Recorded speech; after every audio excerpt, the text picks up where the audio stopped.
জান আর জান্নাত। আমার হাতে দেখো 5 রকমের মশলা। প্রথমে হচ্ছে বিট লবণ, তারপর শুকনো মরিচ গুঁড়ো করা, তারপরে কাসুন্দি, এরপর রান্নার মরিচের ফাঁকি, চিনি, সাদা লবণ। তা তোমরা কি দিয়ে খাবে? কি এটা? এটা দেখাও। আম। এ মা, আস্ত আম নিয়ে এসেছে খেতে। খাও খাও, কামড় দাও। হ্যাঁ গাইস, দেখুন জিসান আস্ত আম খাচ্ছে, কেমন? এবারে জান্নাত চলে আসো।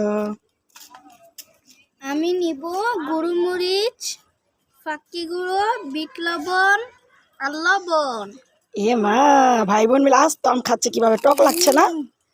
না, কেমন? টেস্টি। তাহলে একটু বড় করে কামড় দিয়ে দেখো।